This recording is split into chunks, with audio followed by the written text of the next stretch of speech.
हे प्रभु, बस ऐसे ही कृपा बनाए रखना। माला के जाने के बाद मैंने अपने दोनों बेटों को भरपूर संस्कार देने की कोशिश की है। बस आपसे यही प्रार्थना है कि आप मेरे दोनों बेटों को उनके जैसी ही पत्नियां देना, ताकि वो भी गरीबों की मदद करें और आपके नाम का जाप करते रहें। हरि ओम। सेठ किशोरीलाल ने दोनों हाथ जोड़कर भगवान को नमन किया। तभी उनका बड़ा बेटा सुधीर उनके पास आया और किशोरीलाल के पैर छूकर बोला, पापा जी नमस्ते, खुश रहो। अब सुनील कहाँ है? वो सो रहा है पापा जी। जिंदगी हो तो ऐसी हो। कोई बात नहीं पापा जी, सोने दीजिए उसे। कोई काम है तो मुझे बताइए। नहीं नहीं, कुछ नहीं। चलो मैं चलता हूं। जी पापा जी, मैं भी बस कॉलेज के लिए निकल रहा हूं। किशोरीलाल कार में बैठकर निकल गए। उधर सुधीर भी अपनी कार से कॉलेज के लिए निकल पड़ा। किशोरीलाल एक बड़ी कपड़ा फैक्ट्री के मालिक थे। साथ ही वो एक अनाथ आश्रम भी चलाते थे, जिसका सारा खर्चा वो खुद ही उठाते थे। उनकी पत्नी माला का जब निधन हुआ, तब उन्होंने अपनी पत्नी की याद में ये अनाथ आश्रम खोला था। सेठ किशोरीलाल हफ्ते में 1-2 बार वहां जरूर जाया करते थे। बड़ा बेटा सुधीर भी अनाथ आश्रम के कई कामों में मदद करता था, लेकिन छोटे बेटे सुनील की सोच इस मामले में थोड़ी अलग थी। फिर एक दिन, पापा जी आपसे एक बात करनी थी। हाँ हाँ कहो ना बेटा। पापा जी वो मेरी एक क्लासमेट है, मैं उसे बहुत पसंद करता हूं पापा जी। अरे वाह, तुमने तो खुद ही लड़की देख ली और शादी का फैसला भी कर लिया। क्या नाम है उसका? पापा जी उसका नाम इकरा है और वो मुस्लिम है। अब तुम्हें पूरी दुनिया में प्यार करने के लिए एक मुस्लिम लड़की ही मिली। देखो सुधीर, मैं साफ साफ कह देता हूं, ये रिश्ता कभी नहीं हो सकता। पर पापा जी आप एक बार उससे मिल तो लीजिए। बस बस, मुझे कुछ नहीं सुनना। तुम या तो उस लड़की को छोड़ दो या फिर अपने बाप को। किशोरीलाल गुस्से में वहां से चले गए और सुधीर आंखों में आंसू लेकर अपने पापा को देखता रहा। थोड़ी देर बाद सुधीर ने अपने आंसू पोंछे और वो घर से बाहर चला गया। उधर जैसे ये बात सुनील को पता चली तो वो बहुत खुश हुआ। क्या बात है, एक मुसलमान लड़की के चक्कर में भैया ने करोड़ों रुपए की संपत्ति ठुकरा दी। बढ़िया है, अब तो ये सारी जायदाद, सारा पैसा सब मेरा हो गया। कई दिन बीत गए। सुधीर ने इकरा से शादी कर ली और वो दोनों उसी शहर में किराए का कमरा लेकर रहने लगे। सुधीर एक कंपनी में क्लर्क का काम करने लगा और इकरा घर संभालती। उधर सुनील ने सुनीता नाम की एक लड़की से शादी कर ली। सुनीता बहुत ही चालाक और घमंडी किस्म की थी, जबकि सुनील को सिर्फ पैसों से मतलब था। बिजनेस को आगे कैसे बढ़ाना है इस बारे में सोचने की उसे फुर्सत ही नहीं थी।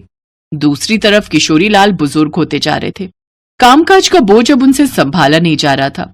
फिर एक शाम, पापा जी आपके लिए चाय बनवा दूं? सुनीता ने पहली बार किशोरीलाल से ऐसा कुछ पूछा था। सुनीता के इस बदले रूप से किशोरीलाल भी हैरान थे। फिर कुछ सोचकर उन्होंने कहा, अब हाँ बहू, बहुत थक गया हूं। चाय पीने का मन तो है, पर एक काम करो, मेरे लिए तुम खुद चाय बनाकर लाओ। नौकर से मत बनवाना। ठीक है पापा जी। सुनीता की हालत देखकर किशोरीलाल मुस्कुरा दिए। वो समझ गए थे कि सुनीता जरूर उनसे कुछ मांगने आई थी और चाय तो बस एक बहाना था। सच तो ये था कि सुनीता और सुनील तो बस किशोरीलाल के गुजरने का इंतजार कर रहे थे ताकि दोनों के हाथ पूरी जायदाद लग सके। उधर किशोरीलाल गहरी सोच में डूबे थे। तभी उनके चेहरे पर एक मुस्कान आ गई। अगले दिन कांपते हाथों से किशोरीलाल ने किसी को फोन किया। हेलो। हेलो बेटी, कैसी हो? जी मैं ठीक हूँ, आप कौन बोल रहे हैं? मैं तुम्हारा ससुर बोल रहा हूँ, सुधीर का पापा। किशोरीलाल की आंखों में आंसू थे और उधर उनकी आवाज सुनकर इकरा भी रो पड़ी। अब रो मत बेटी, मैं तुमसे मिलना चाहता हूँ। क्या तुम आ सकती हो? आपका हुक्म सर आंखों पर पापा जी, मैं 1 घंटे में पहुंचती हूँ। पर पापा जी वो सुधीर शहर से बाहर गए हुए हैं। कोई बात नहीं, मैं उससे बाद में मिल लूंगा। अभी तुम आ जाओ। जी पापा जी। थोड़ी देर बाद इकरा किशोरीलाल के घर पहुंची। उसने पहली बार अपने ससुराल में कदम रखा था। वो बहुत ही सादे कपड़ों में आई थी। उसने आते ही किशोरीलाल के पैर छुए। किशोरीलाल उसे देखकर मुस्कुराए। उन्होंने उसे बिठाया और सुनीता वहां पर आई। पापा जी, ये कौन है? कोई नई काम वाली बुलाई है क्या? इसे सोफे पर क्यों बिठा दिया आपने? खामोश हो जाओ सुनीता, ये तुम्हारी जेठानी है।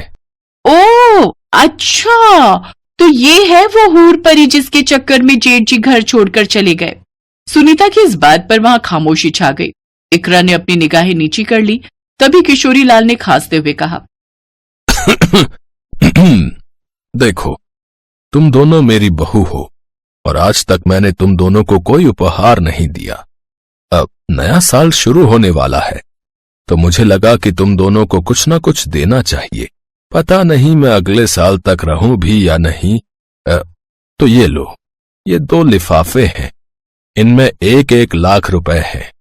इन पैसों को चाहे जैसे मर्जी खर्च करो, बस कोशिश करना इन पैसों से किसी के चेहरे पर मुस्कान आ सके और बाद में बताना जरूर कि तुम दोनों ने इन्हें कहां खर्च किया। उन पैसों को लेकर दोनों बहुएं चली गईं। सुनीता फटाफट तैयार हुई और सारे पैसे लेकर शॉपिंग करने निकल पड़ी। उधर इकरा सुधीर के आने का इंतजार करने लगी। 2 दिन बाद जब सुधीर घर आया तो इकरा ने सुधीर को सारी बात बताई और फिर, तो क्या सोचा है तुमने? कहां खर्च करोगी ये पैसे? जी, मेरे मन में एक बात है। हाँ बोलो ना। पापा जी अब बहुत थक गए हैं, उम्र भी हो गई है, तो पता नहीं अनाथ आश्रम जा पाते होंगे या नहीं। आपने बताया था कि पापा जी को अनाथ आश्रम के बच्चों से बहुत लगाव है, तो क्यों ना हम ये पैसे। मैं समझ गया इकरा, तुम बिल्कुल सही सोच रही हो। सुधीर को एक बार फिर अपनी पसंद पर नाज हो रहा था और फिर नए साल के पहले दिन। पापा जी, आपको नया साल मुबारक हो। तुम्हें भी नया साल मुबारक हो बेटी। तो बताओ कहां खर्च किए पैसे? वो जानने के लिए आपको मेरे साथ चलना होगा। 1 मिनट पापा जी, पहले मुझसे तो पूछ लो। तो बताओ। पापा जी ये देखिए, न्यू ईयर पार्टी के लिए ये नई डिजाइनर ड्रेस ली है मैंने, पूरे 50,000 की। कुछ पैसे पार्लर में खर्च हो गए और बाकी मैंने शाम की पार्टी के अरेंजमेंट्स के लिए रखे हैं। आप देखना पापा जी, इस बार हमारी न्यू ईयर पार्टी के हर जगह चर्चे होंगे। अच्छी बात है। फिर इकरा किशोरी लाल को उन्हीं के अनाथ आश्रम लेकर गई, जो बहुत अच्छे से सजाया गया था। सारे बच्चों ने नए गरम कपड़े पहने हुए थे। किशोरी लाल वाकई कई महीनों के बाद अनाथ आश्रम आए थे, तो सारे बच्चों ने उन्हें घेर लिया। इकरा ने सारे अनाथ बच्चों का नया साल बहुत खास बना दिया था और ये देखकर किशोरी लाल फूले नहीं समा रहे थे। और फिर, तुम सही थे सुधीर, मुझे इकरा से बहुत पहले ही मिल लेना चाहिए था, पर कोई नहीं, भगवान जो करते हैं उसी में हम सबकी भलाई होती है। चलो कोई बात नहीं, जो पहले नहीं हो सका वो अब इस नए साल पर होगा। मेरी बहू का स्वागत मेरे घर में धूमधाम से होगा।